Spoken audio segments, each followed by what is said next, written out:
ओम गणेशाय नमः। तो मित्रों, आज बात करते हैं हम सूर्य देव की। सूर्य 17 तारीख को सिंह राशि में संचरण कर रहे हैं, ट्रांजिटिंग टू लियो।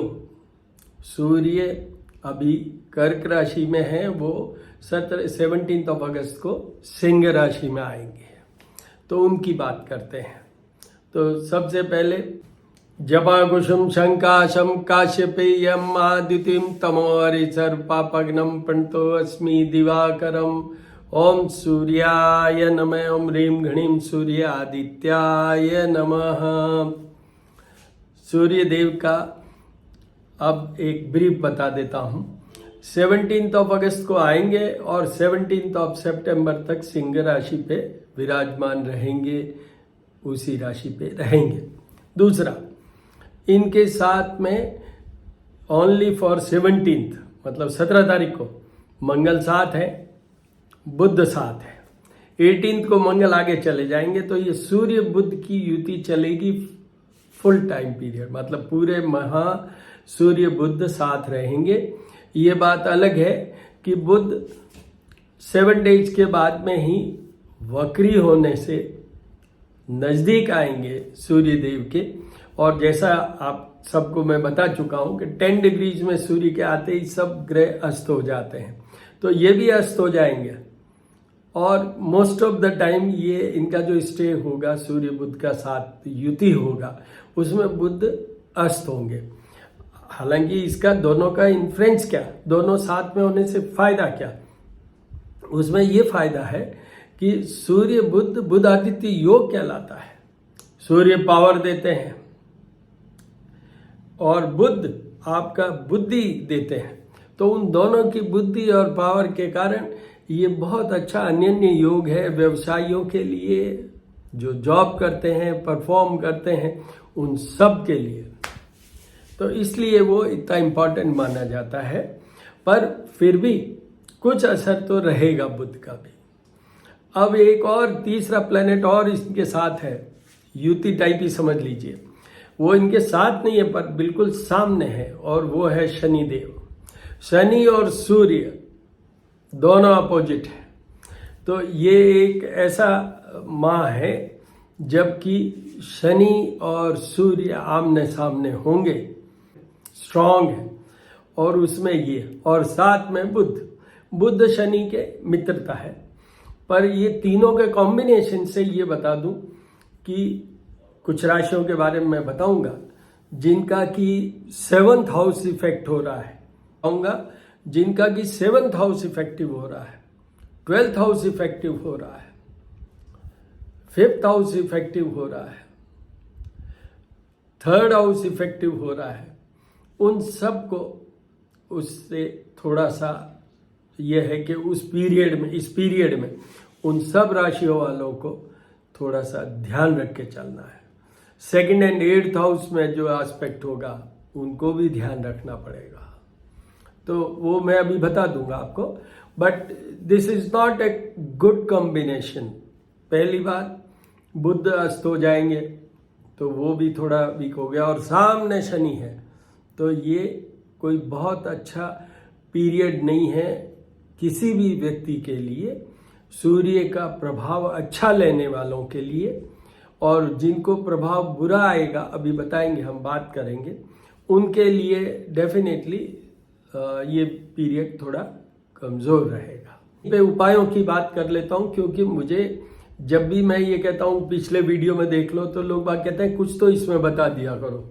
तो सीधा सा ये है, सूर्य का बहुत पॉपुलर चीज़ है, अभी तो बहुत हो गया कि सूर्य नमस्कार का पूरा एक दिन होता है। तो वो सूर्य का सबसे पहले है कि सुबह सुबह जल चढ़ाना, और जल में किसी राशि वाले को सिर्फ जल की जरूरत है, किसी में चावल, हल्दी, रोली, डिफरेंट। तो मैं तो एक ही चीज़ चलता हूँ कि सब राशियों को मैं यही बताता हूँ, जल के अंदर थोड़े चावल डाल लीजिए, रोली डालिए मतलब रेड कलर, और हल्दी डाल लीजिए। और ये तीनों को कॉपर वेसल में लेके जाइए और 3 बार में करके चढ़ाइए। 1 बार, 2 बार और 3 बार। उसमें आप बोल सकते हैं ओम सूर्याय नमः, ओम ह्रीम घृणीम सूर्यादित्याय नमः, जैसा आप चाहें बोल सकते हैं सूर्य के लिए। ओम सूर्याय नमः सिंपल है, बोलिए। साथ में ही आपको गुड़ भी ले जाना है। कॉपर वेसल में गुड़ मिलाया नहीं जा सकता, इसलिए वो अलग से चढ़ाइए। यहीं पे एक सेकंड के लिए बता देता हूँ, वो पानी कहाँ गिरा, गुड़ कहाँ गिरा, इसकी चिंता मत कीजिए। आपने समर्पित किया, उनको वो चढ़ गया। उसके बाद में सेकंड वहीं पे इतनी चीजें करनी है। गायत्री मंत्र पढ़ना है 24, 27 या 40 टाइम्स, जो पॉसिबल है। अगर नहीं पॉसिबल है तो 3 बार पढ़ लीजिए। उसके अलावा वहीं पे खड़े हुए हनुमान जी का नाम ले लीजिए, हनुमान चालीसा पढ़ लीजिए, या सिर्फ हनुमते नमः कर लीजिए, पवन पुत्राय नमः कर लीजिए, हनुमान जी की जय कर लीजिए। मेरा नाम भी एस्ट्रोपामिस्ट डॉक्टर हनुमान सिंह हूँ और मेरा यूट्यूब चैनल है श्री करनी ज्योतिष एवं वास्तु शोध संस्थान। आप वहाँ पर सूर्य के हर माह वीडियो देखेंगे। बहुत चीज़ें हैं, संकेतों से जानिए कि सूर्य की पूजा उपासना की जरूरत है कि नहीं, ये भी दिया है मैंने। मैरिड लाइफ और सूर्य, मैरिज एंड सूर्य, मैं बच्चा एंड सूर्य, वो सब के मैंने दिए। सूर्य शनि की युति, ये सारे वीडियोज मेरे श्री करनी ज्योतिष एवं वास्तु शोध संस्थान वाला जो हमारा यूट्यूब चैनल है वो मेरा है। मेरी डॉटर है तुषार चारण, उनका यूट्यूब चैनल है अबंडेंस एंड ग्रेस, उसमें भी आप जाके देख सकते हैं। तो ये हुआ। उसके बाद में अपन इस बात पे आते हैं कि पहला जल की बात हो गई, हनुमान चालीसा या हनुमान जी का नाम हो गया, गायत्री मंत्र हो गया। कुछ राशियों को लिए मैं बताऊंगा अभी, या आप रूटीन कर लीजिए क्या करना है। सूर्य देव का जो सबसे अच्छा श्लोक कह लें, मंत्र कह लें, स्तोत्र कह लें, वो है आदित्य हृदय स्तोत्र। अगस्त ऋषि द्वारा रचित है और ये भगवान राम और रावण के युद्ध में भगवान राम की एनर्जी लेवल को बढ़ाने के लिए इसकी रचना की गई और भगवान राम ने 3 बार ये पढ़ा और फिर वो विजयी हुए। आप इसको YouTube से भी सुन सकते हैं, पढ़ भी सकते हैं। तो ये आप, ये हो गया एक कंप्लीट, ये हो गया।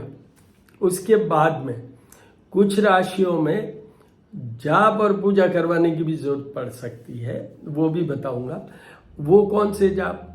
वैदिक मंत्रों आ कृष्ण इन रचा, उसको मैं रिकमेंड नहीं करता हूँ। मैं तो सीधा सही है, जब आकुशुम शंकाशम काश्यपेयम आदित्यम तमोरि सर्पापग्नम पंतो अस्मि दिवा। ये प्रचलित मंत्र है, पॉपुलर मंत्र है, शास्त्रोक्त मंत्र है। ऐसा नहीं है कि कोई वैसे ही कुछ बना हुआ है, ये भी हमारे वहीं से है जहाँ से कि वो वैदिक मंत्र है। वो आप करवाइए, वो ब्राह्मणों से ही करवाइएगा, जो ट्रेंड है उन्हीं से करवाइएगा, अपनी कोशिश मत कीजिए। तो ये इस तरीके से ये कंप्लीट उपाय हो गए। आप जब तक ये खराब चलता है रोजाना गुड़ खाइए टू स्टार्ट विथ। और दूसरा ये है कि जो कुछ भी उपासना आप कर सकें, किसी भी तरीके से कर सकें, वो कीजिए। सूर्य तो यथार्थ है, सामने है, सब कुछ दिखता है। अच्छा, सूर्य की अकाउंटेबिलिटी क्या है? मेन 3 पॉइंट मैं हमेशा बताता हूँ। First is healthiness.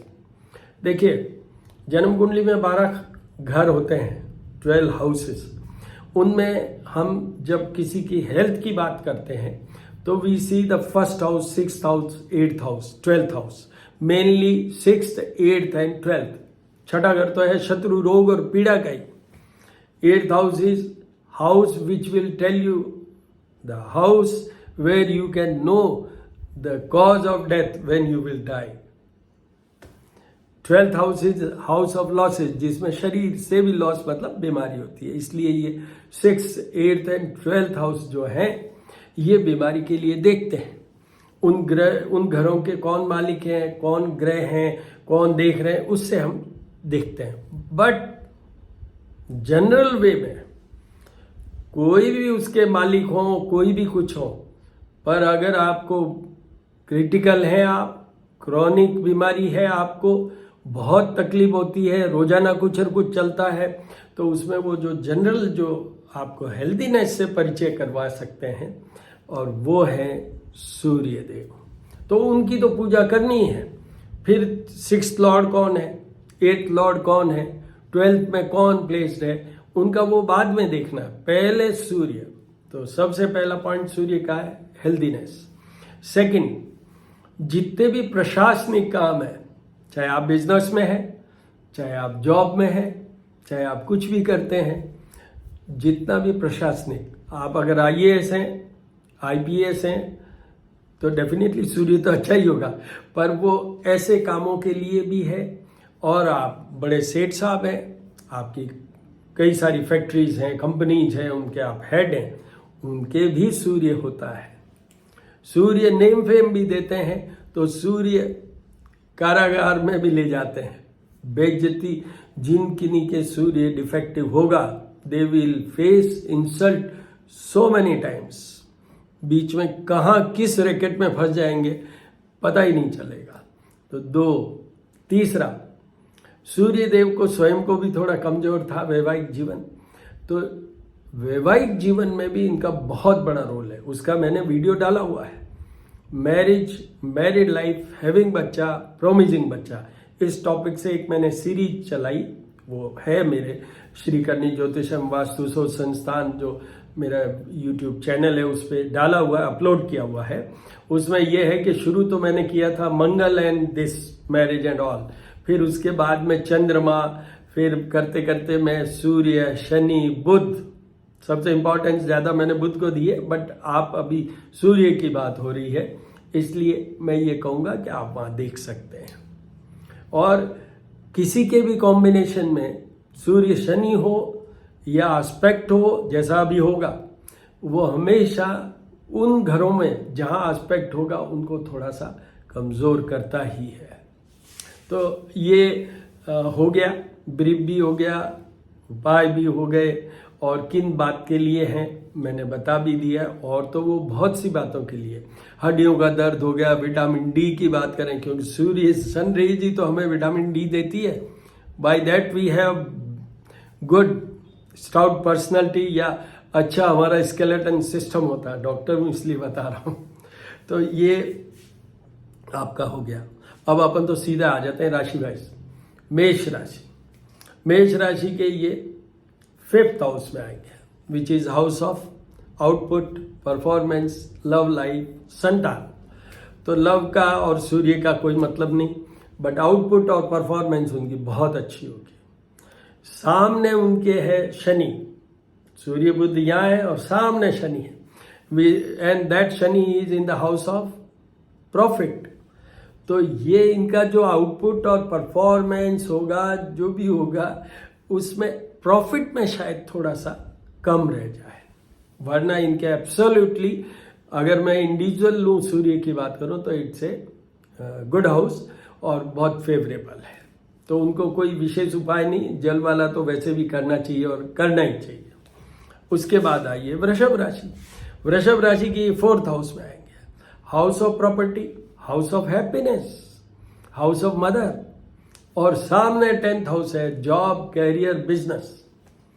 तो यहाँ पर क्या होगा, आप अपनी मदर की हेल्थ संभालिए, क्योंकि 4th हाउस में सूर्य अच्छा नहीं माना जाता है। तो आप मदर की हेल्थ संभालिए, आपकी प्रॉपर्टीज को देखिए, आपकी कोई फालतू के अननेसेसरी किसी प्रॉब्लम में नहीं चले जाए, वो देखिए, क्योंकि सामने 10th हाउस में शनि है और ये दोनों एस्पेक्ट कर रहे हैं बुध के साथ। तो इसलिए आप अपना बिजनेस, अपनी जॉब, उसको भी ध्यान रखिएगा, थोड़ा सा बी केयरफुल। और इनको उपाय डेफिनेटली सब करने हैं। जाप और पूजा को मैं कहूँगा शायद जरूरत नहीं पड़ेगी, नीड बेस में वो भी रख सकते हैं, अदरवाइज वो सारे के सारे हैं। जल चढ़ाना, उसके बाद वो जो गायत्री मंत्र की बात करूं, हनुमान चालीसा या हनुमान जी की बात करूं, और आदित्य हृदय स्तोत्र की बात करूं, बिकॉज 10th हाउस जो सामने है वो एडमिनिस्ट्रेशन का मामला है। तो वहाँ शक्ति की जरूरत पड़ेगी, यू विल रिक्वायर एनर्जी, इसलिए उनको वो करना ही है। आपका अगर बिजनेस है तो उसमें भी तो एनर्जी इन्फ्यूज होगी, जब भी तो बिजनेस में आएगा, तो वो करना। उसके बाद आइए मिथुन राशि। मिथुन राशि के ये आएंगे थर्ड हाउस में। थर्ड हाउस में सूर्य की बहुत फेवरेबल पोजीशन, पर सामने शनि होंगे 9th हाउस में, भाग्य भवन में, तो उनका भाग्य तो थोड़ा अभी कमजोर होगा, मतलब कम हेल्प कर पाएगा सूर्य शनि की युति के कारण। बट थर्ड हाउस में है ये, तो ये क्योंकि मोस्ट फेवरेबल हाउस है, तो इसलिए ये कुछ ट्रेवल भी दे सकते हैं, नेम फेम देंगे ही देंगे, कुछ अचीवमेंट देंगे ही देंगे। Job wise your placement should be there and will be there, दोनों ही बात समझ लीजिए कि कुछ अच्छा तो होना ही होगा। और उनका हो सकता है कि कोई बिजनेस में ही फायदा हो जाए, इस तरीके से है। उनको उपाय वो जल वाला तो मैं सब 12 राशियों को ही बताऊंगा, पर वो और उसके अलावा कुछ नहीं करने की जरूरत है। This is a favourable position for Gemini, मिथुन राशि वालों के लिए फेवरेबल प्लेसमेंट है सूर्य का। उसके बाद आइए कर्क राशि। कर्क राशि के ये सेकेंड हाउस में आएंगे, हाउस ऑफ प्रोस्पेरिटी। धन की बात करें, वाणी की बात करें, ईएनटी की बात करें, आपके कम्युनिकेशन की बात करें, आप का प्रेजेंटेशन देने का स्टाइल की बात करें, और मार्ग स्थान है तो आपके हेल्थ की बात करें, तो यहाँ पर क्या है, सामने 8th हाउस में शनि है, तो सबसे पहले तो अपनी हेल्थ का ध्यान रखिएगा। सब कर्क राशि वालों को मैं रिक्वेस्ट कर रहा हूँ कि अपने हेल्थ का ध्यान रखिए। अब अननेसेसरी आप, क्योंकि 8th हाउस को ये एस्पेक्ट कर रहे हैं, वहाँ पर शनि है, इसलिए कहीं अननेसेसरी आप किसी स्कैंडल में या किसी और कोई प्रॉब्लम में नहीं फंस जाएं। यस, ये बात अलग है कि आपका कॉन्फिडेंस लेवल अच्छा होगा, जिसके कारण आप इस चीज़ पे अपने आप को बैलेंस बना के निकल भी पाएंगे आप, तो इसलिए कोई घबराने वाली बात नहीं है, निकल भी पाएंगे। बट ये ध्यान रखिए, first is health and then unnecessary अभी डोंट बी ओवर डायनेमिक्स, वो यूज मत कीजिए कि थोड़ा सा कंट्रोल रख के चलिए। आपको थोड़ा बहुत बुद्ध अपना विजडम देगा ही देगा वहाँ पर, जिससे कि you will be in a position to track the problem और उसको निकाल जाएंगे आप। तो इस तरीके से कर्क राशि वाले ऊपर उपाय इनको तो सब करना ही है। आदित्य हृदय तक जाइए और उधर अगर नीड बेस हो तो जाप पूजा भी करवाइए। उसके बाद आते हैं सिंह राशि। सिंह राशि के तो स्वयं का राशि पे ही आ रहे हैं सूर्य, और वैसे भी सूर्य की स्वयं की राशि कौन सी होती है, सिंह, तो वो स्व राशि है। इस पीरियड में सिंह राशि वालों के लिए सूर्य स्वयं राशि में, तो इनका level of confidence, level of wisdom, level of deliverance, ये सब बढ़ जाएगा। एक तो घमंड मत कर लीजिएगा, थोड़ा सा कंट्रोल रखिएगा, क्योंकि सामने शनि है। यहां पर उनको ये जरूर ध्यान रखना है कि दोनों पार्टनर्स की, मतलब आपकी और आप अगर मैरिड हैं तो आपके पार्टनर की हेल्थ का ध्यान रखिए, और आपस में आप दोनों के टूट नहीं जाए, कोई झगड़ा नहीं हो जाए, कोई डिस्प्यूट नहीं खड़ा हो जाए। ये पीरियड ऐसा इंडिकेट करता है। इनको भी उपाय करने हैं आदित्य हृदय तक, हालांकि स्व राशि है पर फिर भी करने हैं, अदरवाइज कोई घबराने वाली बात नहीं है। अगर आप अनमैरिड हैं तो बहुत ही कम घबराने की बात है, बट अगर आपके कोई रिलेशनशिप है या शादीशुदा है तो आप अपनी ये लाइफ का ध्यान रखिए, मैरिड लाइफ का या रिलेशनशिप का। उसके बाद आइए कन्या राशि। कन्या राशि वालों की ये आएंगे हाउस ऑफ लॉसेस में। तो सबसे पहले तो धन का ध्यान रखिए, हालांकि धन के हितकारक नहीं है पर फिर भी ध्यान रखिए। दूसरा है अपने शरीर का ध्यान रखिए, मतलब लुक फॉर योर हेल्थ, ध्यान रखिए। तीसरा वैवाहिक जीवन, ये बेडरूम प्लेजर हाउस भी है 12th हाउस, तो आपके लिए मैं ये रिकमेंड करूंगा कि सारे उपाय कीजिए, इंक्लूडिंग जाप और पूजा, इंक्लूडिंग जाप और पूजा वो भी करवाइए और सब उपाय कीजिए आप। और डेली आपको सूर्य के आदित्य हृदय सुनना है, जल चढ़ाना है, ये डेली करना है एटलीस्ट फॉर ए मंथ, ये देख लीजिए। इसके बाद में आइए तुला राशि। तुला राशि के 11th हाउस में आएंगे। Again the best position of sun in 11th house is taken as the best position. After third, this is the 11th house where sun is placed. Wonderful. तो उनके प्रॉफिट की बात करूं, उनकी जॉब, कैरियर, वो सब चीज़ों की बात करूं, वो सब अच्छा होगा। They may get promoted also. They may get promoted also. ऐसा हो सकता है। वो भी तो प्रॉफिट की बात है ना, उसमें धन आएगा, सैलरी बढ़ेगी, पैकेज बढ़ेगा, तो ये है। नेम फेम भी होगा। तो तुला राशि वालों को वो जल तो चढ़ाना ही चाहिए, बाकी सब ठीक है। उसके बाद आइए वृश्चिक राशि। वृश्चिक राशि वालों के ये आएंगे 10th हाउस में, which is house of job, career, business, उन चीज़ों के लिए। तो वहाँ पर उनकी जॉब लेस हैं वो, तो जॉब लग सकती है क्योंकि 10th में भी अच्छा माना जाता है। उनके मदर का, प्रॉपर्टी का ये कुछ प्रॉब्लम हो सकता है, बट अदरवाइज उनकी जॉब, कैरियर में डेफिनेटली कुछ फ़ायदा होना चाहिए। फिर भी मैं यह रिकमेंड करूँगा क्योंकि सामने हाउस ऑफ हैप्पीनेस में शनि देव हैं, और ये यहाँ मेन आपका क्या होता है, हम लोग जब बड़े होते हैं तो चाहे जॉब करें चाहे बिजनेस करें, दाल रोटी कमाने का कुछ साधन करना ही होता है। मतलब that is also very essential part of the life. Health के बाद में ये अगर कोई सबसे इम्पॉर्टेंट पार्ट है तो यही है। तो इसलिए मैं कहूँगा उनको भी पूरे उपाय करने चाहिए आदित्य हृदय तक। उसके बाद में अगर उनकी मदर को कोई प्रॉब्लम हो जाती है, कोई प्रॉपर्टी की बात हो जाती है, नीड बेस में वो रखें जाप पूजा, अदरवाइज जरूरत नहीं है बिल्कुल भी। अगर शनि सामने नहीं होता तो आपका तो बहुत अच्छा माना जाता है। उसके बाद आइए धनु राशि। धनु राशि के ये भाग्य भवन में जाएंगे, 9th हाउस।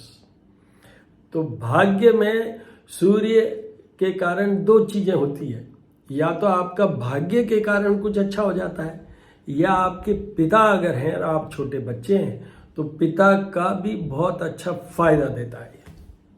सामने शनि 3rd हाउस में है, तो 3rd हाउस होता है नेम फेम है उसका, तो उसके कारण, कॉम्बिनेशन के कारण मैं बता रहा हूँ कि थोड़ा बहुत ऊपर नीचे हो सकता है, but this is favourable period for धनु राशि विदाउट फेल। उनका कुछ और कुछ अच्छा स्टेटस वाइज होना ही होगा। बट उनके अगर पिताजी को कोई दिक्कत हो जाए तो ये उपाय करने की जरूरत है, अदरवाइज कोई उपाय करने की जरूरत। अब आइए मकर राशि। मकर राशि की बात करें तो उनके 8th हाउस में आएंगे। उनको तो एक ही सेंटेंस है मेरे पास, सारे उपाय कीजिए for your good health, for good management of those administrative problems and your married life. इन सब के लिए basically very strongly I say for your health and this administrative, but married life का भी इसमें 100% इफेक्ट आता है। तो इसलिए उनको तो सारे उपाय करने हैं, एंड थोड़े से लो प्रोफाइल पे रहते हुए ये टाइम पास कीजिए। अगर कहीं इंसल्ट भी हो जाती है तो go with that, everybody in their life time they face the such things. So इसलिए you are not the only one, don't worry, और सब ठीक हो जाएगा। 1 महीने में ये तो बदल जाएंगे। उसके बाद आइए कुंभ राशि। कुंभ राशि की ये 7th हाउस में आएंगे, और सामने लग्न में शनि है। तो पहले तो ये 7th हाउस में हाउस ऑफ पार्टनर होता है, साथ में बुध और है, नपुंसक ग्रह और है वहां पर। तो सबसे पहला इंपॉर्टेंट, मार्ग स्थान भी यही है, सबसे पहला इंपॉर्टेंट चीज ये है उनकी हेल्थ, और हेल्थ में भी जैसे कोई नर्व से संबंधित या मानसिक अवसाद से संबंधित, या हस्बैंड वाइफ के कुछ बीच में ऐसी प्रॉब्लम हो जिसमें कि मिसअंडरस्टैंडिंग हो जाए, मतलब दे डोंट फॉलो कि हम एक दूसरे, वो बाद में ये पता चलता है कि हम क्यों झगड़े थे, इसलिए ऐसा हो सकता है। हेल्थ का प्रॉब्लम हो सकता है।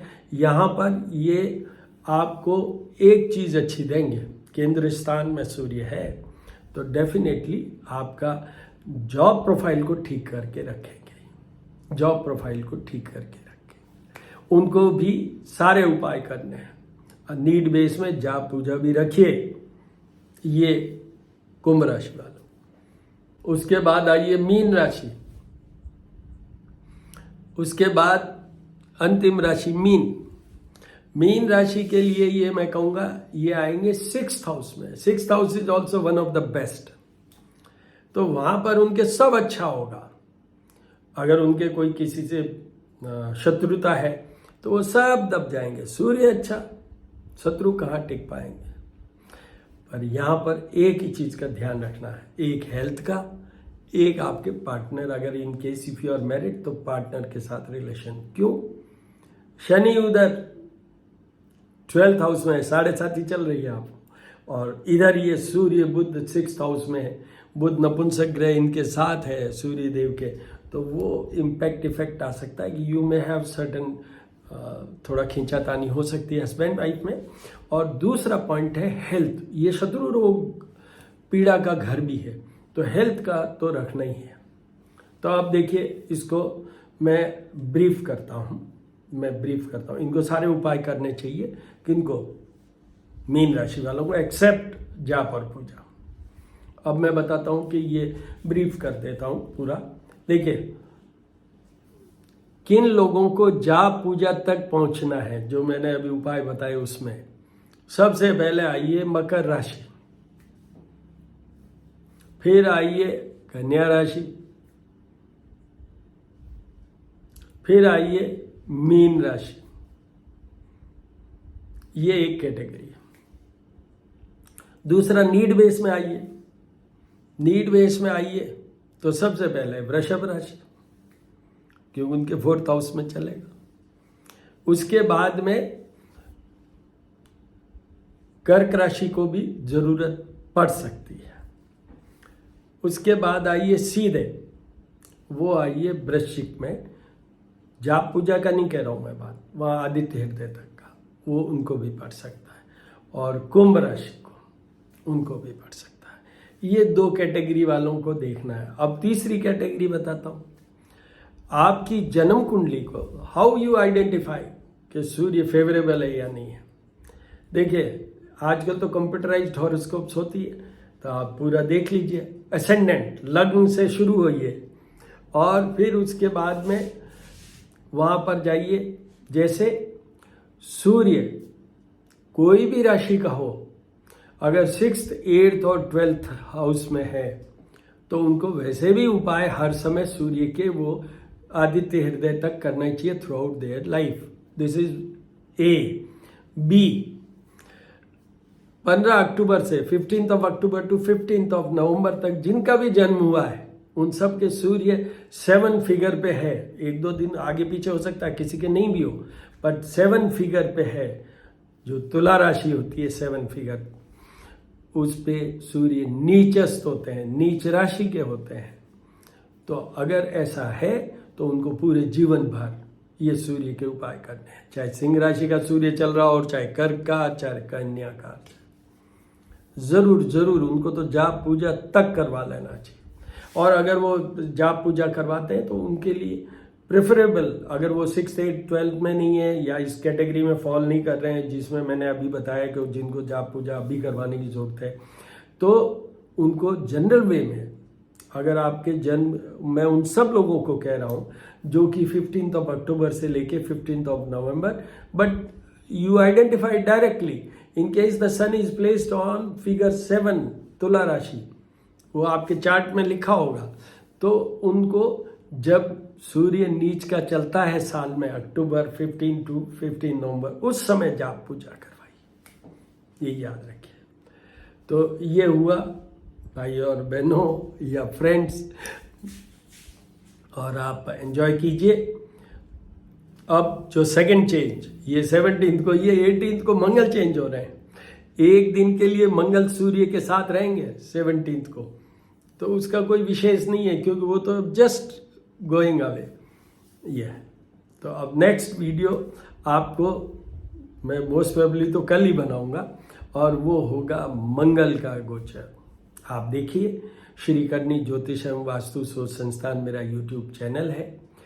मैं बहुत लंबा भी बोल जाता हूँ, बट मैं एक बात बताता हूँ आपको, बीच में कई चीज़ों का फिलर रखना चाहिए for a better understanding. You will understand that.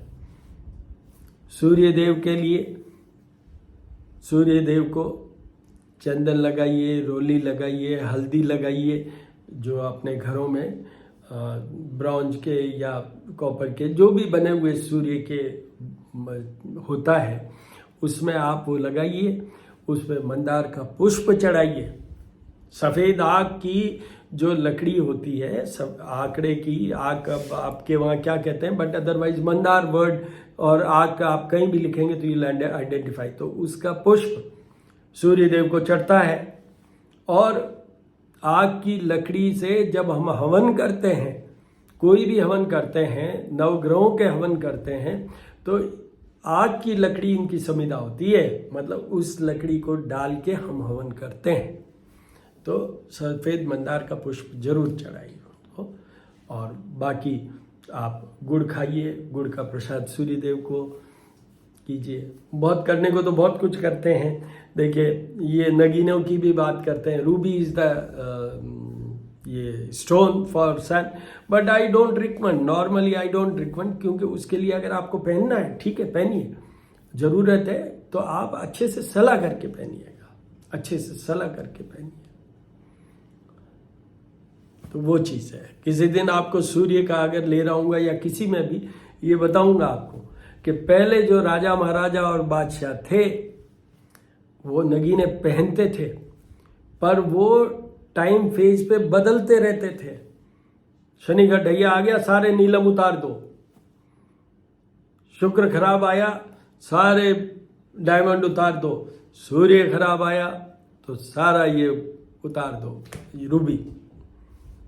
तो ये बहुत सारा, these are all requires full in depth study of the horoscope, and then only they should conclude. So all the very best, my dear friends.